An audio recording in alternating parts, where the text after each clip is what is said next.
Vidéo sur la colonne vertébrale, on va regarder ensemble comment ça fonctionne, on va regarder ses différentes fonctions articulaires, donc ce que ta colonne vertébrale est capable de faire. Elle se compose également en 3 parties, donc on va regarder cette partie-là. On va regarder quel type de mouvement de musculation tu peux faire en exemple pour renforcer ta colonne vertébrale et pour qu'on soit spécifique à la colonne. Si tu t'es blessé, si tu as des douleurs particulières au niveau de la colonne vertébrale, que ce soit la zone lombaire, cervicale ou thoracique, il faut récupérer du mouvement. C'est le principe d'une réhabilitation, c'est retravailler le mouvement. Donc tout ce qui est mouvement de gainage, tout ce qui est gainage latéral ou se renforcer dans une position neutre, ça n'a pas de sens et on va regarder également cette partie-là plus en profondeur dans cette vidéo. Donc, ta colonne vertébrale, elle est ici, elle va se composer de 3 parties.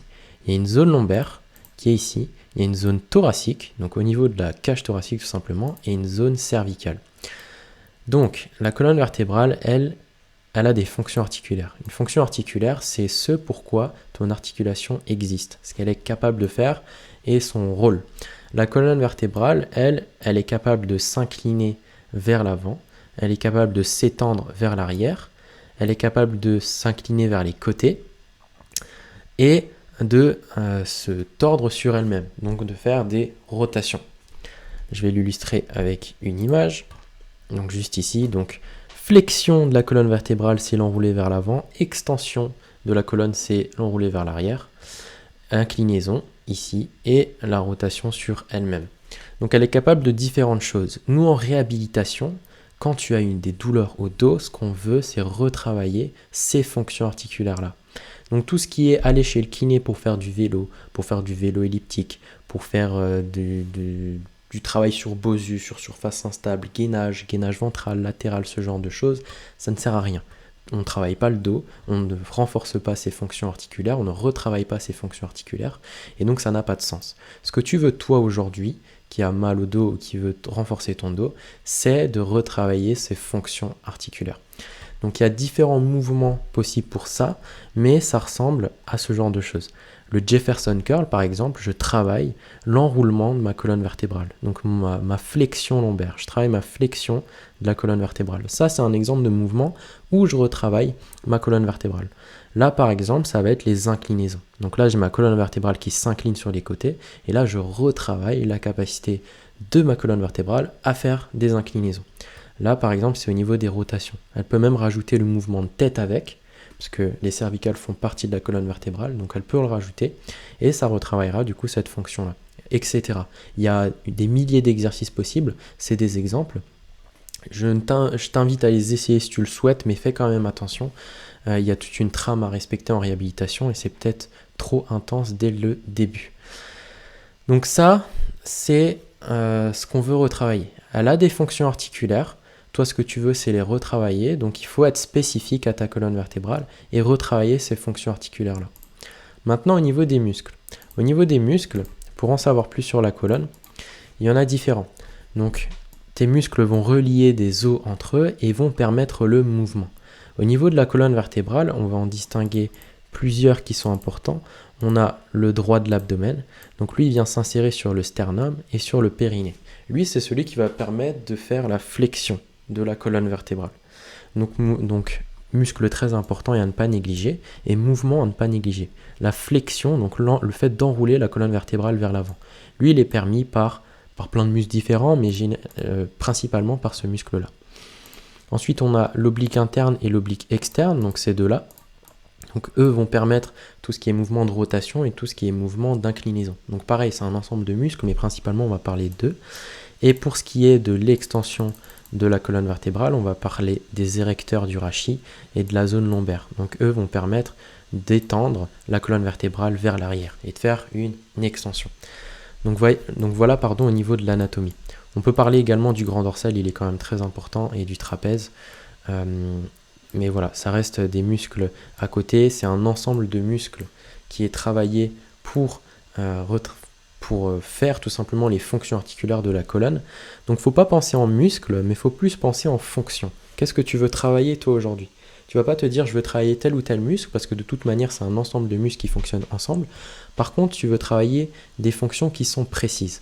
Toi aujourd'hui, avec ta colonne vertébrale, tu es capable de faire des choses. Même si tu es blessé, il y a des mouvements qui sont plus faciles que d'autres. Par exemple, tu peux avoir un problème avec le fait d'enrouler la colonne vers l'avant. Donc ta flexion. Le fait d'enrouler vers l'avant, c'est un problème pour toi. C'est quelque chose de très douloureux, ça va te faire mal au bas du dos, à l'arrière, au niveau de la fesse, au niveau des ischios, ça peut tirer, etc.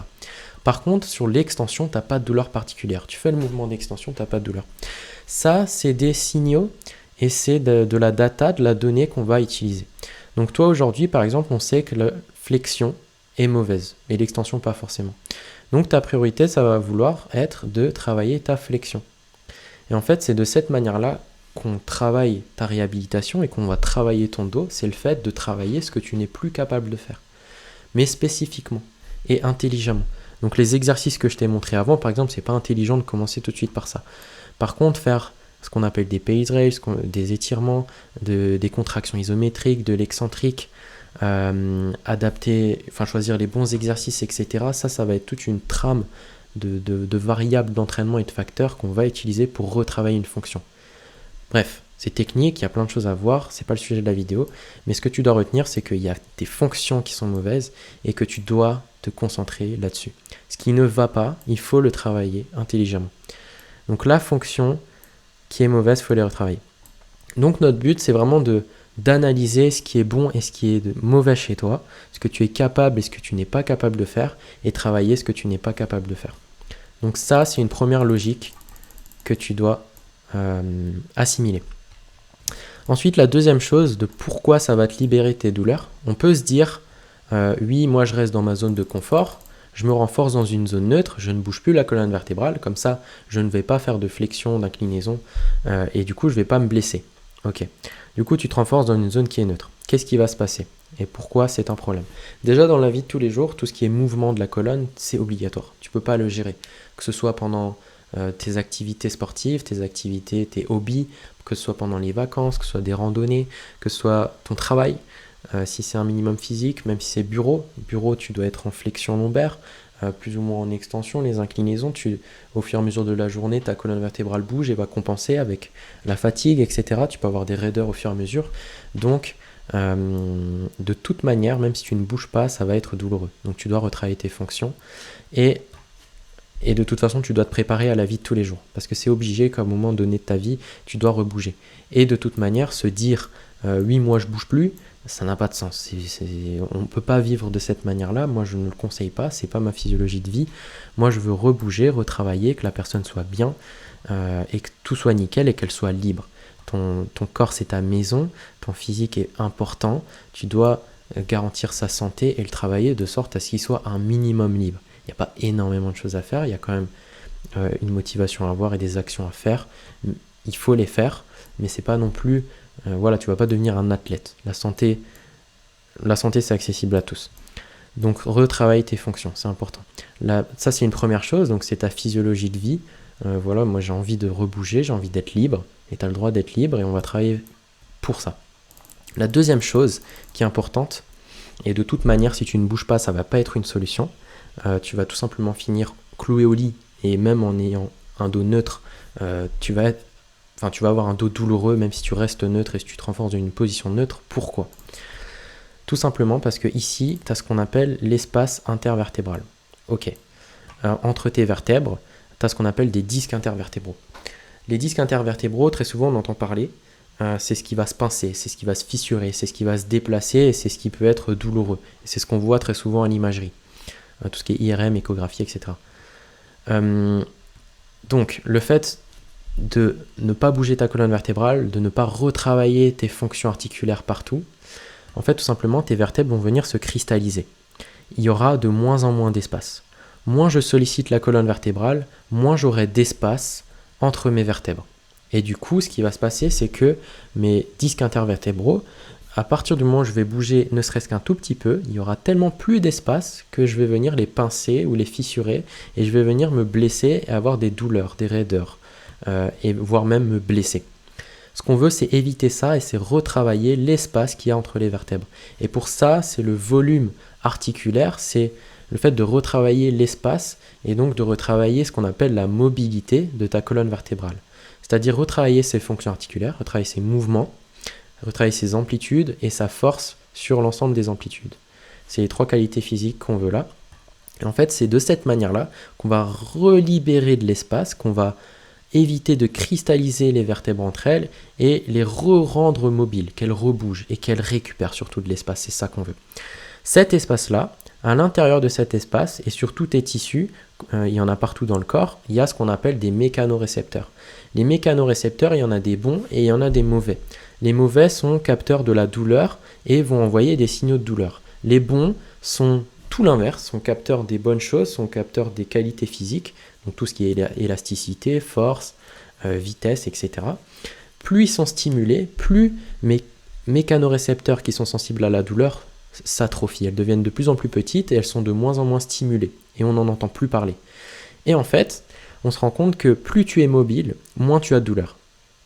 Parce que plus tu es mobile, plus tu stimules de mécanorécepteurs. Et les mécanorécepteurs qui sont sensibles à la douleur s'atrophient. Et on n'en entend plus parler.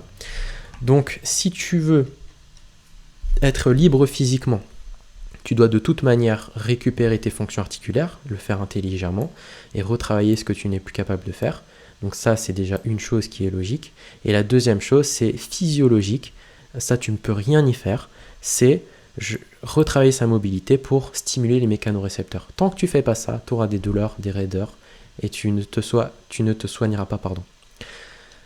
Donc voilà, ta colonne vertébrale, en résumé, elle est capable de différentes choses. Flexion, extension, inclinaison et rotation, c'est ce que je veux retravailler, regagner pour être libre sur ma colonne vertébrale et restimuler toute ma mobilité, toutes mes fonctions pour stimuler un maximum de mécanorécepteurs et libérer un maximum d'espace entre mes vertèbres pour ne plus avoir de douleur, ne plus avoir de capteurs de douleur qui sont présents et avoir une colonne vertébrale mobile, forte et libre.